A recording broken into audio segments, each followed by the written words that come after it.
breaking down everyday workplace issues and diagnosing the hidden sickness, not just the obvious symptom. Our hosts, James and Kobe. Did we lose a patient? No, that's just my lunch. Hey, thanks for joining us. I'm Kobe. He's James. So let's get started with a question. What makes employee engagement actually work? So I'm going to go completely out of character on this one and actually answer the question right off. Because this is something that we talk about a lot. And if you want your employee engagement strategies to work, then it's fairly simple. You have to focus on the outcomes, not the actions. Essentially, you cannot do engagement. You can only create engagement. And that's the mindset that you have to have if you want your engagement strategies to actually bear any fruit. Yeah, and I think that's a really good way to put it. Because I think so much the time the focus we have on employee engagement is we need to do the things we need to do engagement. We need to be do engaging with people. We need to be kind of like creating the engagement by all these different actions that we do, but not realizing that engagement isn't something that you're really supposed to do. It's supposed to be the outcome of the other stuff that you're supposed to do. It's supposed to be the result of the right climate, the right workplace culture, the right employee experience. And it's the natural consequence of doing a lot of things right with employee experience that creates engagement, because engagement is about motivation and enthusiasm. Yeah. And so the idea, you can't you can't focus on enthusiasm on people, right? If maybe think of it even in that term, think of engagement maybe less of a synonym of actions and more of a more think of it like enthusiasm. You can't work on things to do enthusiasm. Enthusiasm has to come from being the natural consequence of the right environment. Well, what we want is we want people who are engaged in the work. When people use the term employee engagement, and we talk about these problems all the time with how the common understandings of employee engagement really have led us astray. Because what we actually want are people who will engage with engage in our workplace, who will give the proper motivation and enthusiasm, who will bring a sense of enthusiasm to the job, right? We don't want to create environments where people dread going into work every day. We know that there are huge benefits if people can actually engage in the process of work. So we've gone from this idea of engaging in the process of work to blanket term calling it employee engagement, which has kind of caused these problems of, well, we have to do engagement. We have to do engagement surveys. We have to do a certain number of touch points with our employees. We have to have these different programs that are in place. We have to create outings for our staff and team building exercise for our staff, and doing all of these engagement activities. When what you should be focused on is, how do I create an environment? Like you said, Kobe, it's about motivation and enthusiasm. How do I create that environment where people actually care about the work, where they actually engage in the work, and it's not just going through the routines or just going through the process? Yeah, and I mean, we did a whole episode a little while ago about why employee engagement is so difficult. I mean, kind of really spent a lot of that time kind of talking about what not to do. And things like and really we're pretty hard on the traditional fixing up the break room, company picnics, the mission statements or engagement, employee of the month. Yeah, because I say those are not by themselves bad actions, but those are not the simple checkbox. We did engagement, now people are engaged. Those don't work for that purpose. It's part of like a fully fleshed out environment where people do feel that sense of enthusiasm and motivation, those can be very powerful ways to have that sense of morale built and all that, those kinds of stuff too, right? But Well, you can again, like, have those types of actions in an engagement strategy, right. right? And I think this is we try to simplify terms, and which ends up confusing things.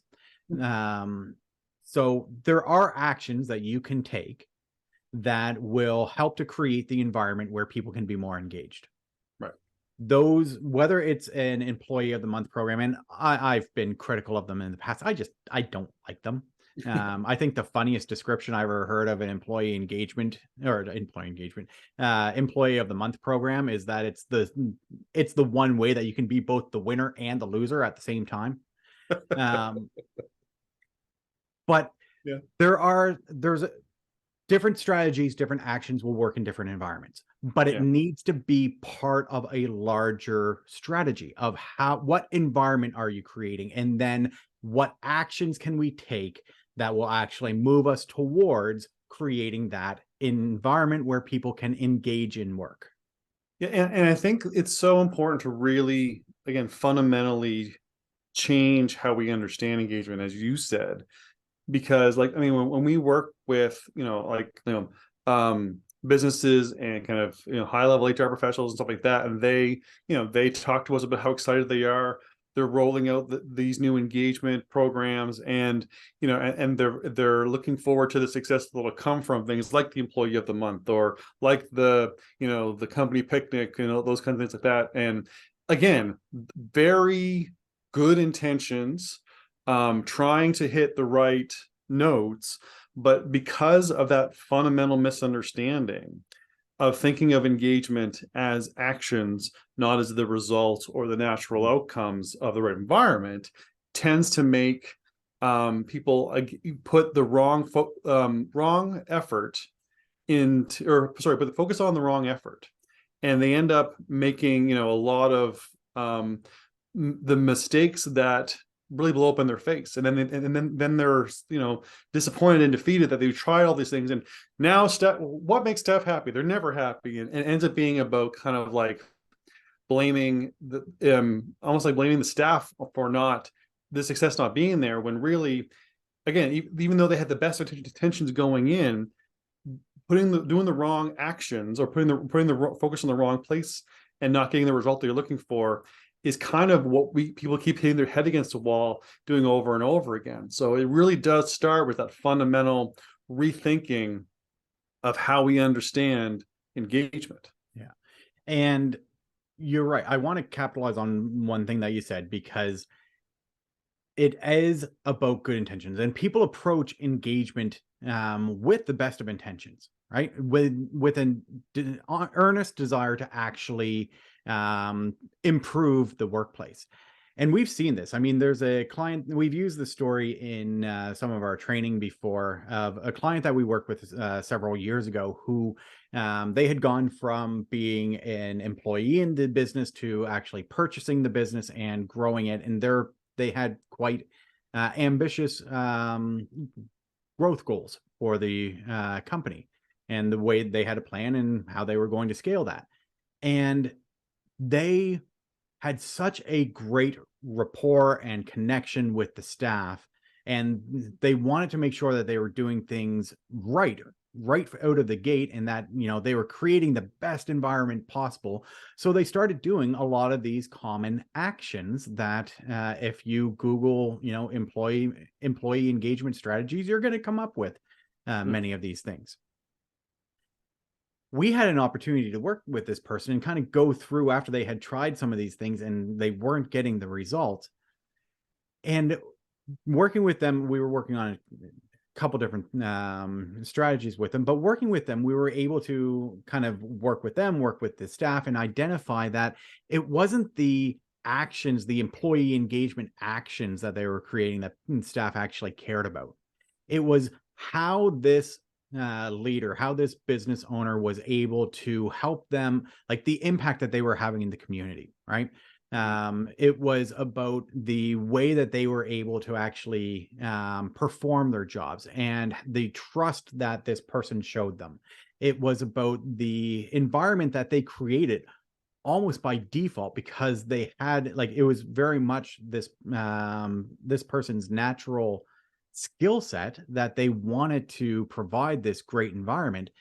And the actions that they started to try to create or to do engagement ended up having less impact than just treating people with respect, showing recognition and appreciation, and valuing the skills and the expertise that people have, and providing them with some autonomy and some freedom in how they engage with the work.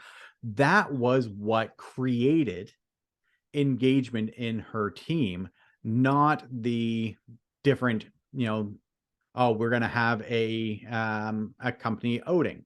Yeah, I mean, they had fun. They were all friends. They went on an outing, but it didn't actually turn into any type of ROI for the business other than, oh, it was just a fun activity that we did. Yeah. And we've had other conversations with other clients and with other people in our training programs. And one of the things that kind of comes up a lot too is like, well, the advice I keep reading about on the internet and you hear from speakers and stuff like that is just listen to employees, listen to employees, listen to employees. And that is great advice, provided you have the work environment, the conditions, the culture that allows employees to actually speak up and share what their thoughts and needs are. Like we talked about this in the a couple of different times, but especially in the episode we did on why employee engagement is so difficult, is about employee surveys. Now, we feel employee surveys can be a very effective tool in kind of measuring engagement and understanding, kind of getting some data on your current climate and your current culture. But the thing that we have to remember is that engagement cannot be forced or inserted in a vacuum. It needs to be the result, or it needs to come from a culture that is built sustainably on the foundations you need that we talk about in our workplace culture hierarchy. Like we have an episode on our workplace culture hierarchy that really kind of breaks it down, and engagement's kind of near the top. You have to build those bottom layers. But again, especially when it comes to things like psychological safety, if you don't have psychological safety, you cannot trust the feedback that you get. But also, if you don't have psychological safety and you don't have a mutual sense of respect amongst employees, you can try to listen to them, but they're not going to want to share anything with you. Yeah. So it's this idea of inserting or kind of forcing engagement strategies into a climate or a workplace culture that is not prepared for it can actually create a lot of backlash and a lot of like false assumptions. Like if you insert a survey and you get a lot of like, lukewarm responses back, you're like, okay, well, nothing's bad, so everything must be good, so let's keep moving forward. But that's not a good snapshot of your workplace. And then you end up making decisions based on that. Or you end up inserting kind of activities or solutions or investments into areas that will actually almost like cause a bit of turmoil and creating what we call like a chaos solution. You tried something, but it wasn't ready for it. Like the idea of inserting like a rewards program that ends up becoming this highly competitive, cutthroat program that ends up like, hurting your actual morale and long-term retention, and people are potentially abusing it because, again, you inserted something into the culture that wasn't prepared for it. And again, we need to go back to the fact that there has to be some sort of strategy involved with what you're doing, right? Any of these actions on their own are unlikely to produce the results that you want. I had a conversation with a colleague from he's a manager in a production facility. We got together for coffee a while back, and we were talking about a few things, and they had just started a new recognition program, right? Fantastic, right? The intent of the program was, we want to show our employees that we value the work that they do, and we want to create a system where our managers can in real time reward people for the work that they've done. So their program essentially had two components to it.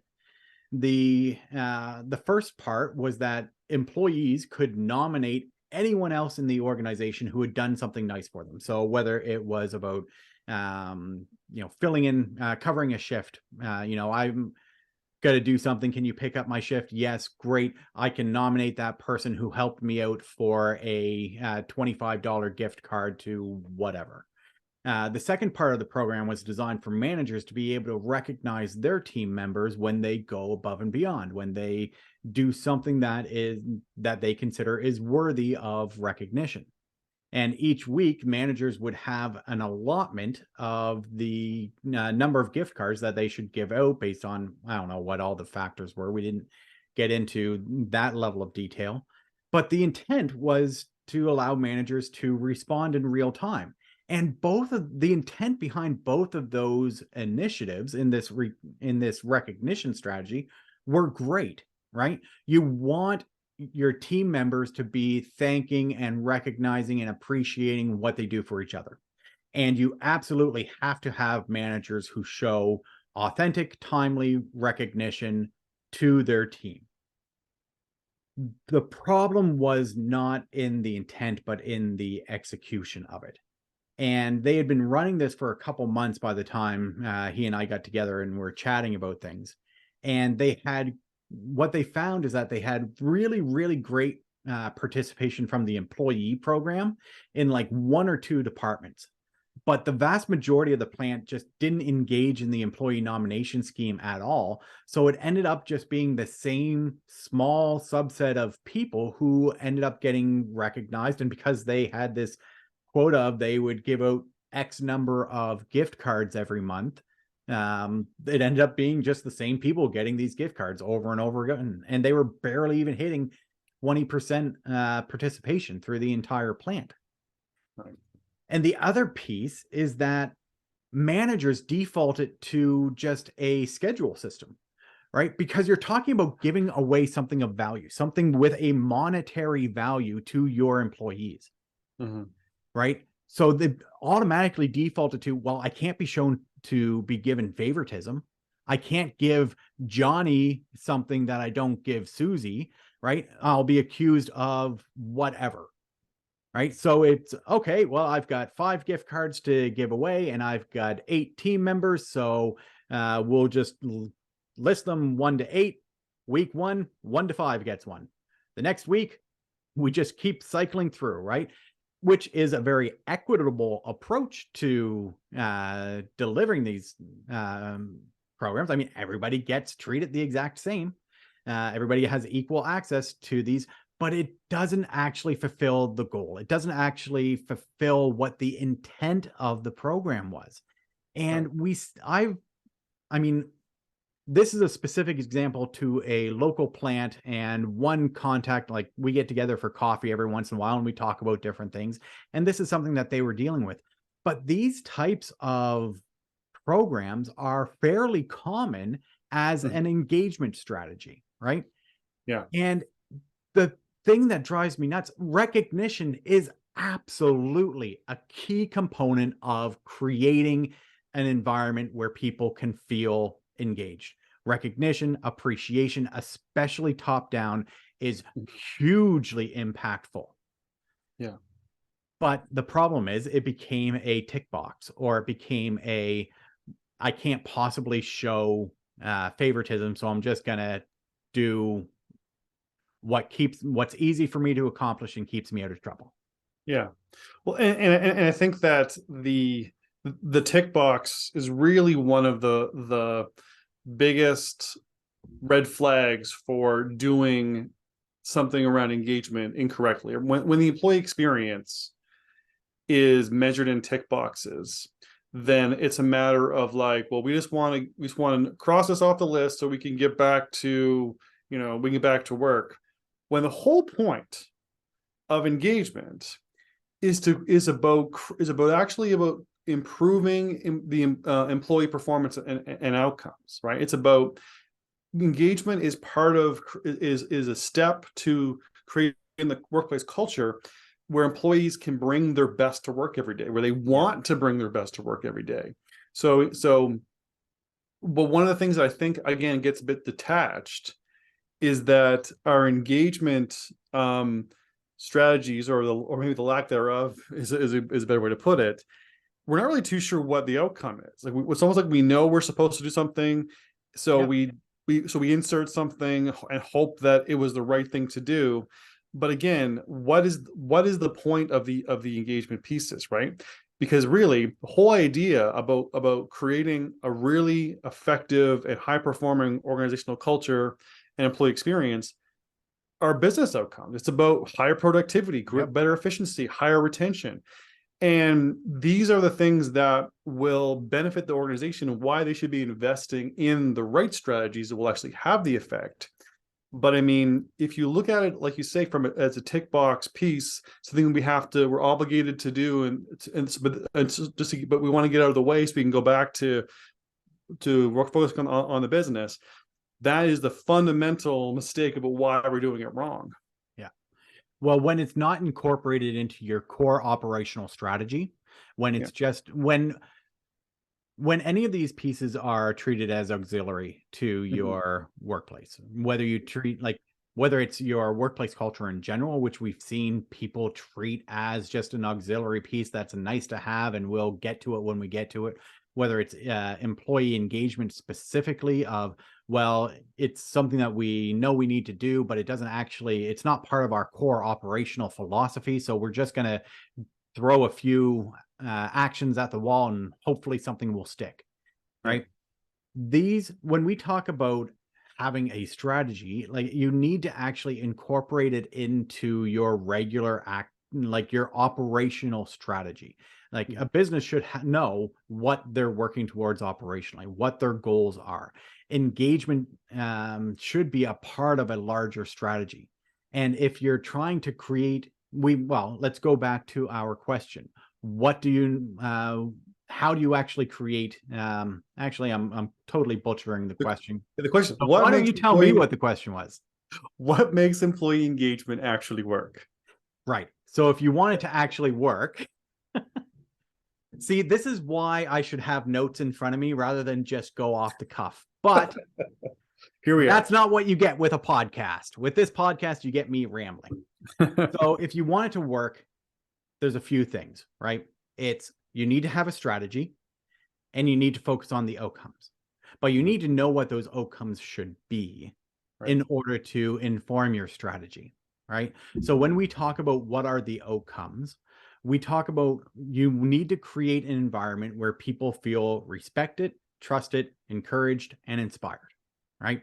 That's what we are trying to do. So what activities, what actions, what approach can we take where we can make people feel, where we can help people to feel that they are respected, right? That recognition programs can be a great tool for that, but they need to be authentic. They need to be timely, and they need to be appreciable. It needs to be from the manager, and it needs to be in a way that the person who is receiving the recognition actually understands and values, right? How do you create trust in the workplace? Well, we talk about this in a number of different ways, and you can go back to previous podcasts to listen to, our conversations around how do you build trust in the workplace. All of these things need to be incorporated into your strategy as the outcomes that we're trying to accomplish. Because if you can hit those outcomes of creating an environment where people actually feel respected by not only their team members, but by the management, by the organization, where they feel like they are trusted, right? Where they can use their professional judgment, and where they can have some level of autonomy over their work, where they are motivated and they're inspired to actually perform their best. These things will change your organization. Yeah. And I think too, it's really important to not kind of forget about the fact that the way that we are viewing, like you say, the outcomes of the actions that we take around engagement, what is it that we're trying to achieve? And I think a cause of a lot of the mistakes is the almost like assumption that engagement and happiness are the same thing. Yeah. I do think that we're like, well, engagement, happy employees, right? That's what that means. And I think that we put too much emphasis on happy, trying to make employees happy, like happiness service. Happy is a word that I think has done some unintentional harm when it comes to understanding how we create employee engagement and how we create our culture. So like, again, like the company picnic, if people have fun, they're happy. We've done a good job. But like you said, it has to be timely, authentic, and appreciable. And timely, especially like if your part of your employee engagement is an annual company picnic, well, you're not responding to good work as it happens. You're you're responding to everybody for all the work you did, a big thank you, months after you pushed yourself to the brink to meet those deadlines, right? So because the whole idea is, I think that there's this misconception around trying to make people happy is the same is what employee engagement is for, and we're trying to measure happiness levels, which is also so subjective. But I think that we have to shed that idea. I think we have to move away from happiness to think more towards motivation and enthusiasm, because again, those are the result, the natural consequences from creating a culture where you said, like, where people are respected and inspired and trusted and encouraged. And I think that those are the things that we need to be putting actions into, addressing each of those. And if we do those, then the natural consequence of doing them will be improving in motivation and enthusiasm, engaged employees. But I think a great place to actually, like, almost like a litmus test for how well we understand the employee experience is probably going back to what you said around recognition, because recognition is kind of a good sample. How we understand and try efforts around employee recognition could probably be very telling to how we try and do it to employee engagement broadly.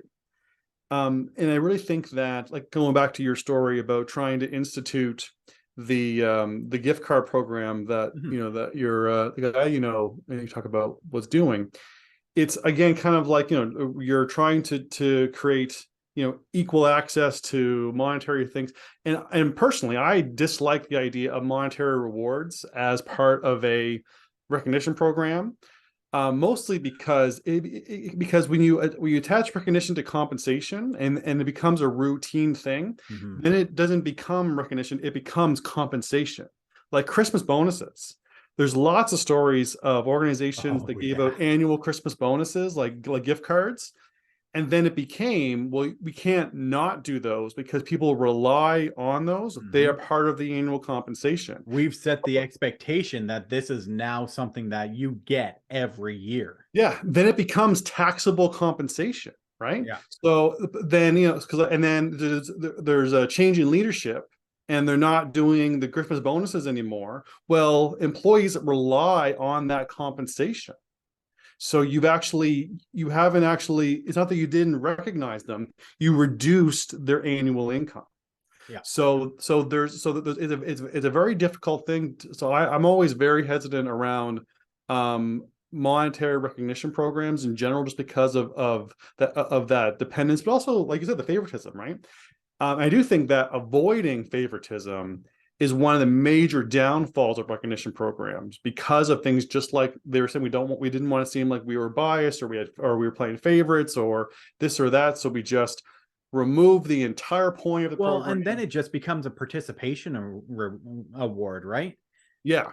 Like, right. It's thanks for showing up. Here's a gift card. That's not recognition. And that's not the intent. That is not the intent of what the program was supposed to be. Yeah. And we default into these settings that completely undermine our strategy, if we had one to begin with. Yeah. Yeah. And I do think, though, that a big part of it is really going to be about just showing people respect.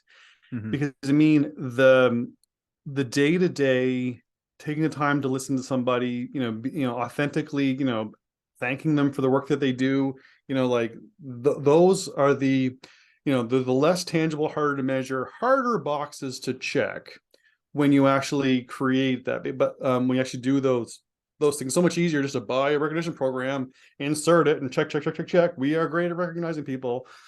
Okay, that was a little sassy there. But it's one of those things where a lot of these programs, recognition, employee engagement, that are boxed off the shelf or inserted again into a culture that's not ready for them, ends up being just about trying to create the tangible, measurable boxes to check, but not actually creating what people really want, which is the culture and the employee experience that will allow them to bring their best to work every day.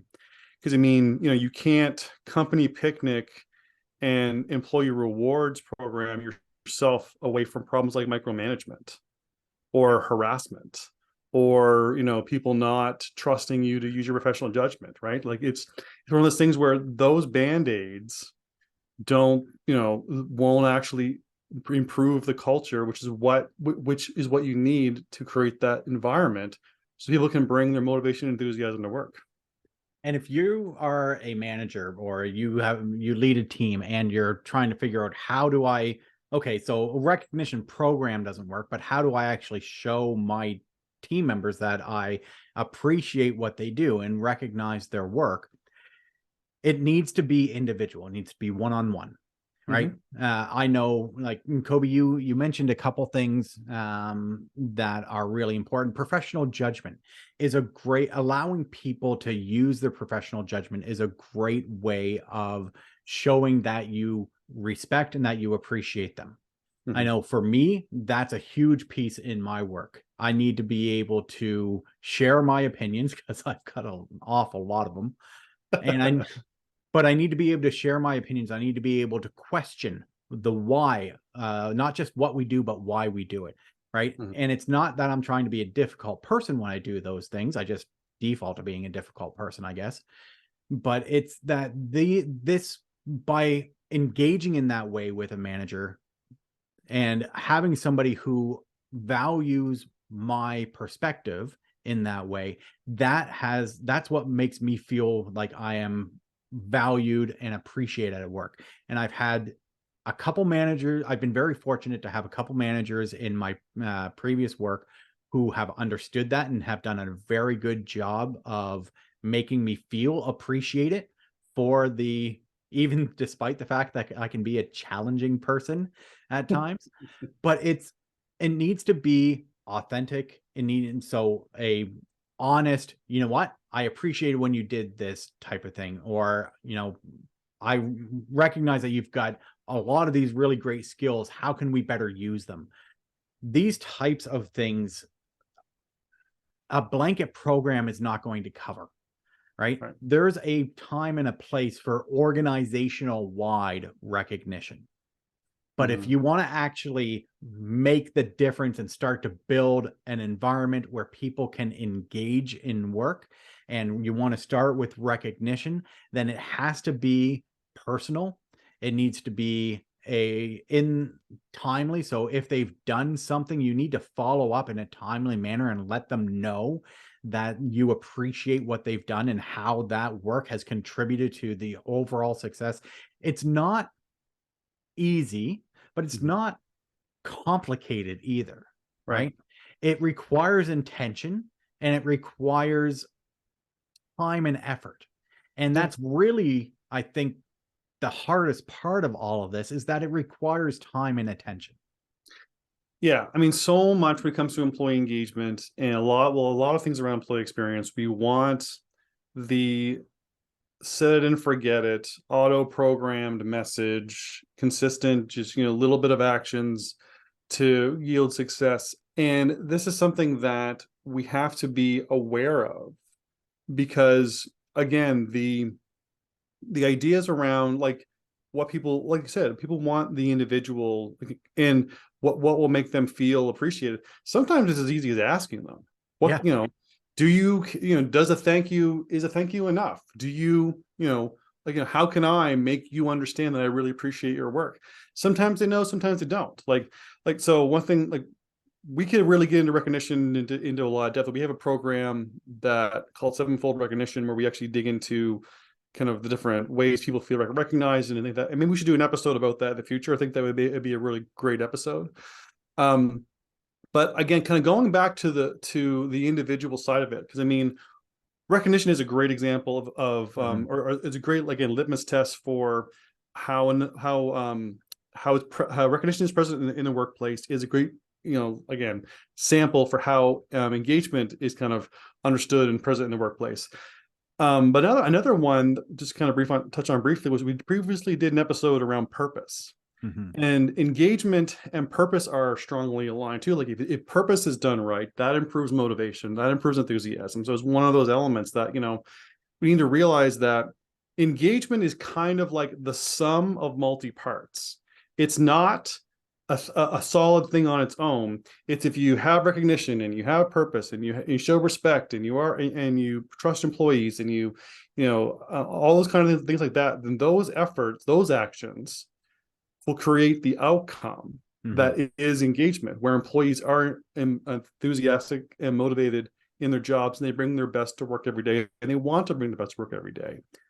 And it's really important for us to not forget about the fact that it is a sum of parts, that doing some things really well kind of helps us build towards fulfilling the whole, the sum that is the engagement that we're looking for. Yeah. And again, we're going back to kind of the first answer that I gave, that you need to focus on the outcome. You can't do engagement, right? Engagement is the outcome of the actions that you take. Right. All right. I think I'll wrap all this up. Cool. Do you have anything else to add? No, I think I'm good. Okay. So the question is, what makes employee engagement actually work? Well, the truth is, it's not about an action. It's about the outcome, the results, the natural consequences that yield, or that are the results of what we try and do to make employees feel respected and inspired and trusted and encouraged in their work. Because creating the right conditions is really what we have to do, because to do that, you don't do engagement. You inspire people to be more engaged, more enthusiastic, and more motivated in their work as a natural result of the culture that you create. And a really good example of how a workplace may be using engagement in the right or wrong way could be around how they're currently trying to use recognition, right? Because recognition is a great example of how a lot of the actions, or how a lot of the views that we have around engagement kind of play out in the workplace. And again, like I said before, it can be a litmus test for how the employee experience is understood, because engagement cannot be created in a vacuum. We have to build that foundation around it. And we want to make sure that we're achieving the proper outcomes by doing the small everyday things that people actually care about, that actually improves their work day to day. And with recognition, if we're doing that right, we're making it timely, authentic, and appreciable and understood by the person. Because things like monetary rewards or actions that are kind of like, check boxes or set it and forget it, tend to end up almost like undercutting our intentions. That can actually do more harm than good. So at the end, it's about the outcomes, not the actions, and understanding the impact that kind of people, that the preferences that people have and how they individually are motivated and enthusiastic, that tends to play a big part of it, because people are complex and they have different things that affect them. And if we want to really have engaged employees, then we have to make sure that the conditions of our workplace are built with intention and with strategy that will allow them to bring their motivation and enthusiasm to work every day. All right. So that about does it for us. For a full archive of the podcast and access to the video version hosted on our YouTube channel, visit roman3.ca/podcast. Thanks for joining us. For more information on topics like these, don't forget to visit us at roman3.ca. Side effects of this podcast may include improved retention, high productivity, increased market share, employees breaking out in spontaneous dance, dry mouth, aversion to the sound of James's voice, desire to find a better podcast.